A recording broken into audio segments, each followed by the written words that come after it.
स्वः तत्सवितुर्वरेण्यं भर्गो देवस्य धीमहि धियो यो नः प्रचोदयात्। ॐ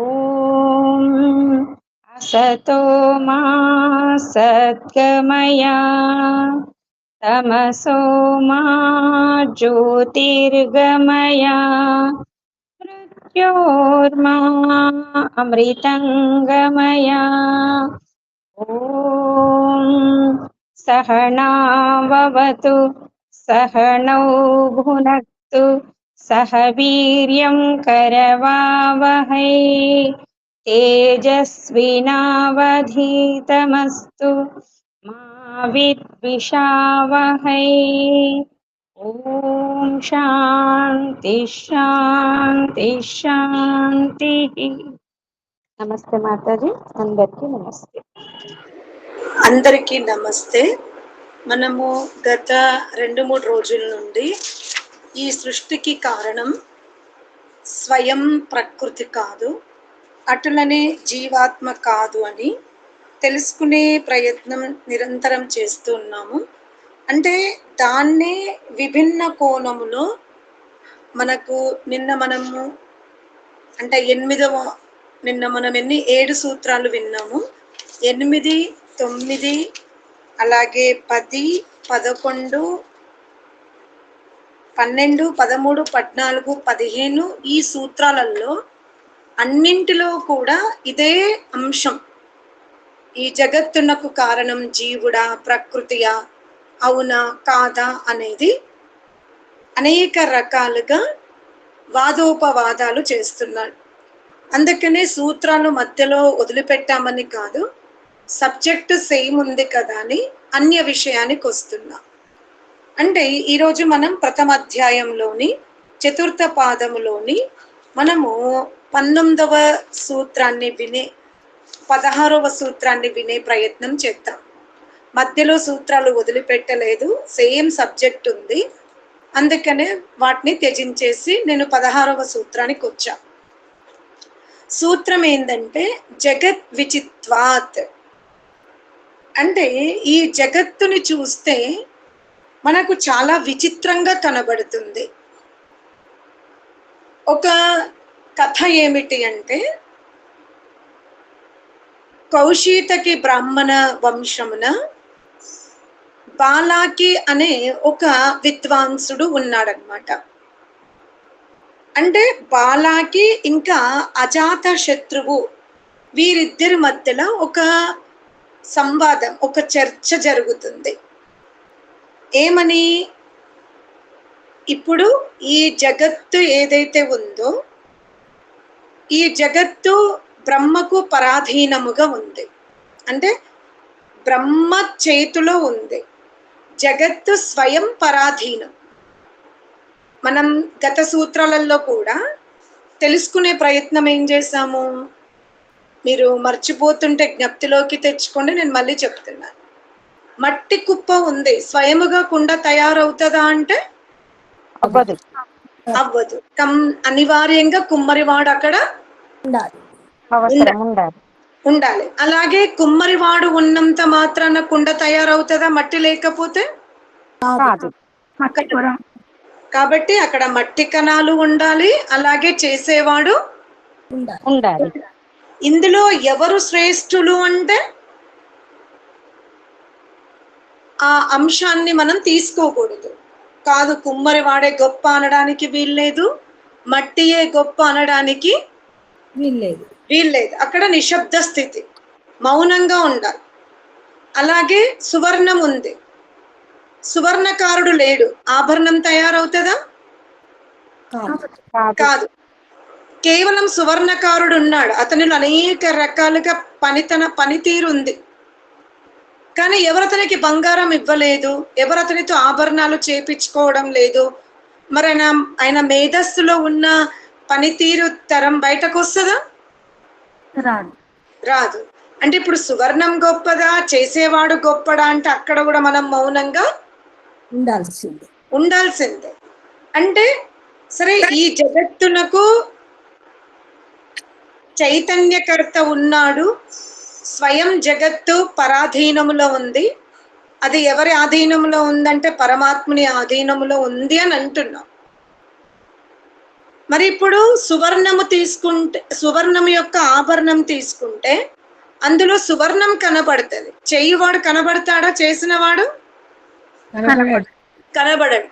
అలాగే మనం ఈరోజు వస్త్రములు ధరించుకొని ఉన్నాం. ఈ వస్త్రాలని తంతువుల చేత ఇంత అందముగా ఒక మనస్సుని రంజింపజేసేలాగా అందులో చెక్కనం ఉంది. ఆ వస్త్రాన్ని ధరించినప్పుడు మనకు తంతువులు అగుపడుతున్నాయంటే లేదని చెప్పాలి. ఆ వస్త్రంలో తంతువులు ఉన్నాయా అంటే ఉన్నాయి. కానీ తంతువులతో కూడిన వస్త్రం మనం ఏమంటాము? వస్త్రము అనేస్తాం. అంతే. అలాగే ఆ వస్త్రమున చేసిన సాలెవాడు కనబడుతున్నాడా? కనబడడు. కాకపోతే ఆ వస్త్రంలో ఉన్న పోగులు, ఆ పువ్వు డిజైన్ చూసి ఏమనుకుంటాము? ఈ డిజైనర్ ఎవరో గాని చాలా బాగా చేశాడు అంటాం. అంటే అతని యొక్క ఆలోచన, అతని యొక్క పని నేర్పరి కనబడుతుంది కానీ అతను అక్కడ స్వయముగా మనకు అగుపడడు. అలాగే ఈ జగత్తులకు ప్రకృతి అనే మూల కణాలు ఏవి? సత్వ, రజహ, తమస్సు. ఈ కణాలు ప్రకృతిగా మారితే ప్రకృతి నుండి మహత్తత్వం మారింది.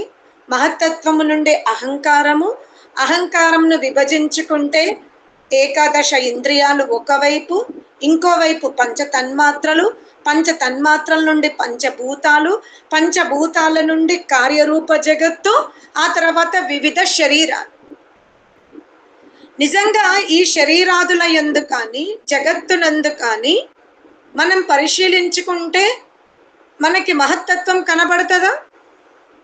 కనపడదు. కొంతవరకు పంచభూతాలు అగుపడతాయేమో, కానీ మహత్తత్వము అగుపడదు. అలాగే అహంకారం కూడా అగుపడదు. అర్థమైందా? అంటే ఈ శరీరాన్ని చూస్తున్నప్పుడు మనకు పంచభూతాల వరకైతే తెలుసుకోగలుగుతాం. శరీరం భస్మమయ్యేటప్పుడు అందులో నీటి అంశం ఆవిరిగా మారుతుంది. ఆ తర్వాత ఏమిటి? కొంత బూడిదగా ఉంది, వేడి తగులుతుంది, ఎగురుతుంది. ఇవన్నీ చూసి ఏమనుకుంటాం? ఇందులో పంచభూతాలు ఉన్నాయి. అందులో మహత్తత్వము కానీ అహంకారము కానీ అక్కడ మనకు అడ్డుపడదు. అంటే అలాగే ఇప్పుడు మనం ఈ శరీరం ధరించుకొని ఉన్నాం. ఈ శరీరములో మనము భగవత్తత్వం ఉంది అంటున్నాం. కార్యరూప జగత్తున కూడా భగవత్తత్వం వ్యాపించి ఉంది అంటున్నాం. మరి భగవత్తత్వము జగత్తున కనబడుతుందా? కనబడదు. అంటే జగత్తున కనబడనంత మాత్రాన పరమాత్మ తత్వం లేదా? కానీ అది మనకు అగుపడదు. అలాగే పరమాత్ముడు తన ఇష్టానుసారముగా ఈ జగత్తును తయారు చేశాడా? సరే, ఈ జగత్తు పరమాత్ముని ఆధీనములో ఉంది. జగత్తు స్వయం పరాధీనముగా ఉంది. జగత్తే తనంతాను ఇలా సూర్యుడిగా, చంద్రుడిగా, నక్షత్రాలుగా, పంచభూతాలుగా అది విభజింపబడదు. దానికి ఆ శక్తి లేదు. దాని వెనుక ఒక చైతన్యకర్త ఉన్నాడు అంటున్నా. అంటే చైతన్యకర్త ఉన్నంత మాత్రాన, జగత్తు యొక్క మెటీరియల్ ఉన్నంత మాత్రాన కార్యరూప జగత్తు చేసి సరిపోతుండే కదా. మళ్ళీ ప్రాణి జగత్తు ఎందుకుంది? సరే, పరమాత్ముడు చాలా సమర్థవంతుడు, బలవంతుడు, బుద్ధిమంతుడు కనుక అతను మెటీరియల్ నుండి, ఇప్పుడు పిల్లలు బొమ్మలతో ఆడతారు కదా. మనం చిన్న పిల్లని చూస్తే పిండి ముద్ద ఇస్తాం, వాళ్ళు ఆ పిండితో ఇష్టం వచ్చినట్టుగా ఆడతారు. పిల్లలు అప్పుడప్పుడు స్కూళ్ళల్లో క్లే ఇస్తారు వాళ్ళకి. దానితో అనేక రకాలుగా బొమ్మలు తయారు చేస్తారు, దాన్ని మళ్ళీ ముద్ద చేస్తారు. మరి అలాగే పరమాత్ముడు కూడా ఈ జగత్తుని నిర్మాణం చేసి మళ్ళీ జగత్తుని జగత్తుగా కారణ రూపంలోకి మార్చాల్సింది ఉండే. మళ్ళీ ప్రాణి జగత్తు ఎందుకుంది? కోరికకు, కర్మ ఫలాలకు. అర్థమైందా? కార్యరూప జగత్తు ఒక భాగం అయితే ప్రాణి జగత్తు ఒక భాగం. ఇంకొక భాగం. అది మనం తెలుసుకోవాలి. ఈ ప్రాణి జగత్తు దేని మీద ఆధారపడి ఉంది? పరమాత్ముడు కార్యరూప జగత్తుని చేశాడు, మళ్ళీ ప్రాణ జగత్తుని చేశాడు. అంటే ఇక్కడ ఆత్మల్ని కాదు, ఆత్మలు ధరించే శరీరాలను మనం ఏమంటాము? ప్రాణ జగత్తు అంటాం. ఈ ప్రాణి జగత్తుని పరమాత్ముడు ఏం ఆధారంగా చేసుకొని తయారు చేశాడు? అర్థమైందా? కర్మలని ఆధారంగా చేసుకొని చేశాడు. అదే చెప్తున్నాడు ఇక్కడ. బాలాకి ఇంకా అజాత శత్రువు ఇద్దరు పరస్పరం ఆధ్యాత్మిక విషయాలు మాట్లాడుతూ, సరే పరమాత్ముని యొక్క ఆధీనములో ఉంది జగత్తు, స్వయం పరాధీనముగా ఉంది ఈ జగత్తు. బ్రహ్మ కేవలం జగత్తుని తయారు చేసి వదిలిపెట్టకుండా, అంటే కార్యరూప జగత్తుగా, అంటే జడ జగత్తే కాకుండా ఈ జగత్తున ప్రాణి జగత్తు ఉంది కదా. మరి ఈ ప్రాణి జగత్తులో ఇన్ని రకాల శరీరాలు, కేవలం శరీరాలు ఉన్నాయి. పోనీ అందులో ఆత్మ ఒక బాలకుని లాగా ఒక శరీరంలోకి వెళ్తుంది, ప్రసన్నంగా ఉంది. మళ్ళీ దానికి ఇష్టం అనిపించకపోతే అది ఇంకో దేహంలోకి వెళ్ళింది, అక్కడ కూడా ప్రసన్నంగా ఉంది. మళ్ళీ దానికి విరక్తి వస్తే ఇంకో దేహంలోకి పోవడం, అలా ఉందా వ్యవస్థ ఈ ప్రాణ జగత్తులో? లేదు. అందులో మనం పీడింపబడుతున్నాం. ఇష్టానుసారంగా బయటకి రాలేము, ఇష్టానుసారంగా బయటకి లోపలికి. సిద్ధాంతం అర్థమవుతుందా? ఇప్పుడు ప్రాణి జగత్తు ఉంది, దాన్ని అలా శిల్పాల్లాగా చెక్కి వదిలిపెట్టాల్సింది కదా. అప్పుడప్పుడు చిన్నపిల్లని మనం పార్కు తీసుకెళ్తే ఏనుగు బొమ్మలోకి వచ్చి నాలుక నుండి బయటకు వస్తాము, మళ్ళీ సింహం బొమ్మలోకి వెళ్తారు. అంటే ఆ డిజైన్ అలా చేస్తారు. దాంట్లో నుంచి మనం పిల్లలు జారుకుంటూ కిందికి వస్తారు. ఇంకో దగ్గర కోతి బొమ్మలాగా జారు బండ ఉంటది. ఇలాగే ఈ జగత్తున ఈ శరీరాదులని కూడా పరమాత్ముడు తన ఈ కార్యరూప జగత్తున ఏనుగు శరీరము, ఎలక శరీరం, అన్ని రకాల శరీరాలను ఒక జూ పార్క్ లాగా పెట్టాల్సింది. పెడితే దాంట్లో జీవుడు ఆడుతూ వెళ్ళిపోయేవాడు, నచ్చకపోతే బయటకు వచ్చేవాడు. అలా ఉందా వ్యవస్థ? లేకపోతే అక్కడ ఇంకేమైనా ఇబ్బందులు ఉన్నాయా? అది అనుభవించవలసిందే. లేదు ఆ విధంగా. పోనీ జీవుడు స్వతంత్రంగా ఎలా పార్కులో వాళ్ళు చిన్న పిల్లలకి జారుబండకి ఆ విధంగా ఆకారం చేసి మళ్ళీ పిల్లలు జారుకుంటా కిందకి వచ్చినట్టుగా మనకు నచ్చినట్టుగా వివిధ శరీరాదులకి వెళ్ళే వ్యవస్థ ఈ జగత్తున ఎవరికైనా కనబడుతుందా? కనబడతలేదు. ఎవరికి కూడా ఆ స్వేచ్ఛ ఎంతవరకు స్వేచ్ఛ ఉంది? కర్మలు ఆచరించడం వరకే, కర్మలని చెయ్యడం వరకే స్వేచ్ఛ ఉంది.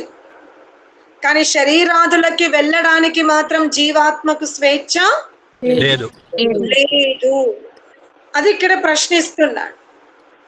యో వై బాలకే ఏతేషాం పురుషానాం కర్త యస్య వై తత్ కర్మన్ స వై వేదితవ్యా. అరే కార్యరూప జగత్తున వివిధ శరీరాదులున్నవి.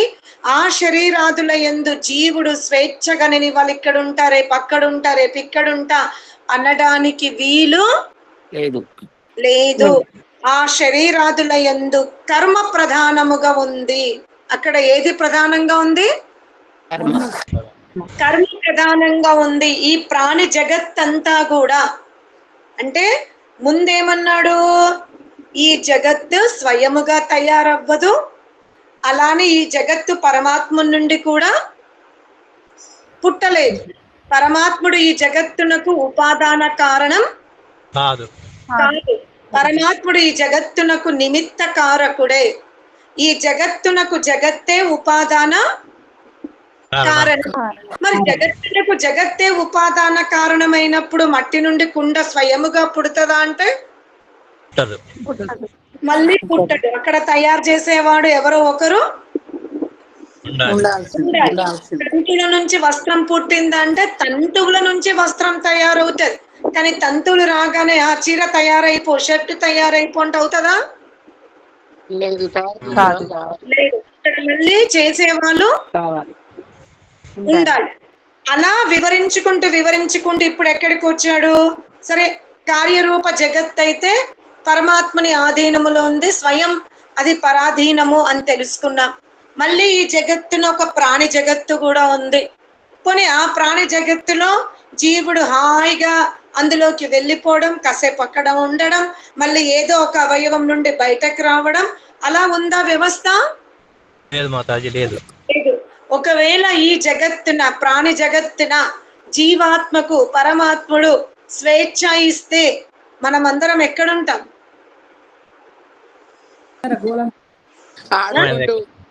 ఆడుకుంటూ ఉన్నట్టే ఉంటది, వీళ్ళ నుంచి అటు అటు నుంచి ఆడుకున్నట్టే ఉంటదా? అందమైన దేహంలోకే సర్వ జీవులు కోరుకుంటాయి.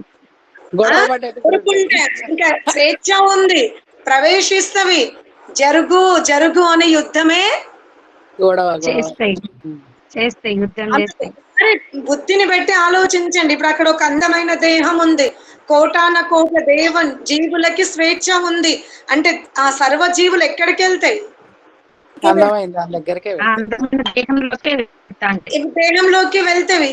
ఇప్పుడు ఆ దేహంలో ఉన్న ఇంద్రియాలు ఏ ఆత్మ మాట వినాలి? జీవాత్మ మాట వినాలి. ఇక్కడే కదా నేను చెప్తున్నాను. ఇప్పుడు ఒక అందమైన శరీరం ఉంది, ఆ అందమైన శరీరంలోకే స్వేచ్ఛ ఉన్న అందరు ఇష్టపడి జీవులు లోపలికి ప్రవేశించిండ్రు. ఒక్క జీవుడు కాదు, ఎన్నో జీవులు ప్రవేశించిండ్రు. ఇప్పుడు ఆ శరీరంలో ఇంద్రియాలు ఎవరి మాట వినాలి? ఆ ఇంద్రియ గోళాలు ఎవరి ఆధీనంలో ఉండాలి? చాలా కష్టం, గందరగోళం అయిపోతుంది. మరి అక్కడ కదా థింక్ చేయండి. ఒక్క శరీరంలో ఒక్క జీవుడు ఉంటేనే ఇన్ని అర్థాలు, ఇన్ని అనర్థాలు జరుగుతున్నవి. ఎందుకు అంటే జీవుడు జన్మాంతర యొక్క వాసనల ద్వారా ఏకాదశ ఇంద్రియాలకు చక్కగా కీ ఇచ్చి పెట్టాడు. కాబట్టి ఈ ఏకాదశ ఇంద్రియాలు కోతిగా ఉన్నప్పుడు, పాముగా ఉన్నప్పుడు, ఏనుగా ఉన్నప్పుడు ఆ వివిధ సంస్కారాలతో మానవ జన్మకు వచ్చి ఇక్కడ మానవ జన్మ ప్రవృత్తితో ఉంటున్నాడు. మళ్ళీ వివిధ యోనుల శరీరాదుల యొక్క ప్రవృత్తి కూడా ఇక్కడ అగుపడుతూ ఉంది. అగుపడడం వల్లనే ధర్మము, అధర్మము, శ్రద్ధ, అశ్రద్ధ, భక్తి, నాస్తికవాదము, ఘోరము, మంచితనం ఇన్ని కనబడతాయి. మీరు ఏ మనిషినైనా భూమి మీద తీసుకోండి, వీడు చాలా చెడ్డవాడు, వీడు జన్మలో ఒక్క పని కూడా మంచిగా చెయ్యలేదు అని మీరు అనగలుగుతారా? ఒక వ్యక్తి అనలేము. అలాగే ఈ వ్యక్తి ధార్మికుడు, ఒక్క రోజు కూడా అసత్యము ఆడడు అని చెప్పగలుగుతామా? చెప్పలేదు. కాకపోతే ఏంటి, సంఖ్యతో వ్యత్యాసం ఉంది. ఈ వ్యక్తి ఏమో మంచితనం తక్కువ చేశాడు, చెడ్డదాన్ని ఎక్కువ చేశాడు. ఆ వ్యక్తి మంచి ఎక్కువ చేశాడు, అధర్మం తక్కువ చేశాడు. అంటే మంచితనం అనేది మానవత్వముతో ఉంది, అధర్మం అనేది వివిధ యోనుల యందు వచ్చినటువంటి ప్రవృత్తి. అంటే ఒక్క జీవాత్మని పూర్వ జన్మల సంస్కారాలతో వర్తమానములో ధర్మము, అధర్మము, నీతి, అవినీతి చేస్తుంటే మళ్ళీ ఒకటే శరీరాన్ని వందల జీవాత్మలు ఆశ్రయిస్తే అక్కడ వ్యవస్థ ఎలా ఉంది? గందరగోళంగా ఉంటది.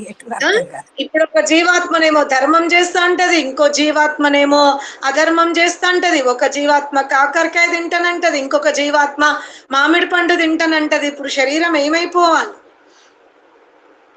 మత్తు ఎవరికి ఇవ్వాలి? శల్య చికిత్స ఏ జీవాత్మను దృష్టిలో పెట్టుకొని చెయ్యాలి? అంటే జీవాత్మకు శరీరాదుల యందు ప్రవేశించే స్వేచ్ఛ లేదు.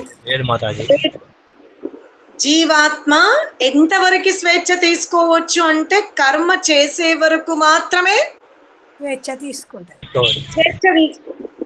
ఒకసారి కర్మ చేసినవంటే దాని ఫలం ఎవరి ఆధీనంలో ఉంది? పరమాత్మ ఆధీనంలో ఉంటుంది. అర్థమైందా? మీరు క్లాస్ వర్క్, హోం వర్క్ తప్పు చేసి పేపర్ చింపి, టీచర్ నేను ఇగో ఈ పేపర్ చింపేస్తున్నాను ఎందుకంటే నేను హోంవర్క్ తప్పు చేశాను, లేదా 2 పేపర్లను కలిపి పిన్ను పెట్టేసి మళ్ళీ కరెక్ట్గా హోంవర్క్ చేయొచ్చు. పేపర్ని చింపి హోంవర్క్ మళ్ళీ చేయొచ్చు. లేదా నోట్బుక్ చినుగుతే వెనక పేపర్ కూడా ఊడిపోతుంది అని పిన్ను కొట్టి మళ్ళీ ఇంకా ఫ్రెష్ పేజీలో మీరు క్లాస్ వర్క్ హోంవర్క్ చేయొచ్చు.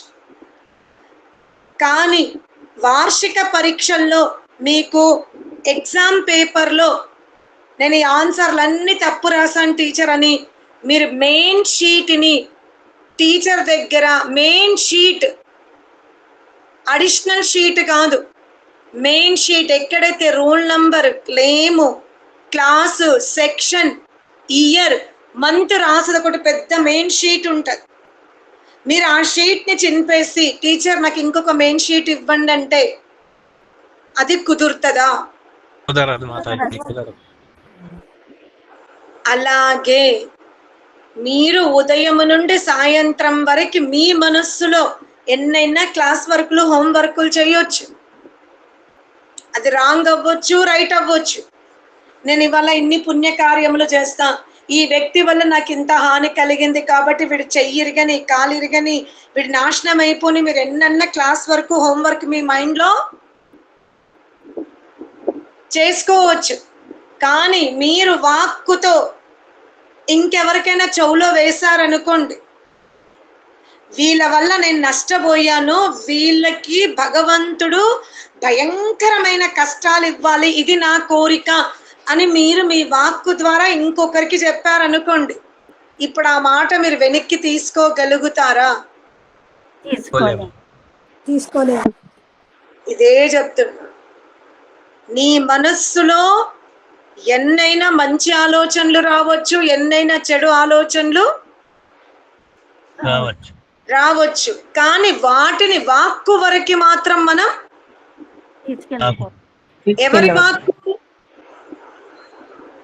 ఎవరి వాక్కు వరకు తేయకూడదు. మనస్సులో ఉన్న ఆలోచనలని మన వాక్కు వరకే, మన వాక్కు వరకు మనము తేయకూడదు. మనస్సుని ఇప్పుడు ఇక్కడ ఊహించుకుందాం. వాక్ ఇక్కడ ఉంది అంటే దాన్ని కళ్ళు చూసినవి, ముక్కు చూసింది, నోరు చూసింది అంటే సాక్ష్యాధారాలు, సాక్షిభూతులు ఎక్కువయ్యారా లేదా? అయ్యారు. అవునా? మనస్సు విషయం మనస్సులోనే ఉంటే అయిపోయేది. మనం ఏం చేస్తున్నాం, నెమ్మదిగా వాక్కు వరకు జారదీస్తున్నంటే మనస్సు నుండి వాక్కు వరకు వచ్చే ముందు చెవులు విన్నవి, కళ్ళు సాక్షిభూతమైనవి, ముక్కు సాక్షిభూతమైంది, ఇక అది కర్మఫలముగా మారిపోతుంది. అందుకనే మనస్సులో ఉన్న లక్షల ఆలోచనలని మనస్సులోనే అక్కడే దాన్ని ఏం చేయండి, తప్పైతే దాన్ని అక్కడే మూలం కలిగించండి, సత్యమైతేనే కిందికి పంపించండి.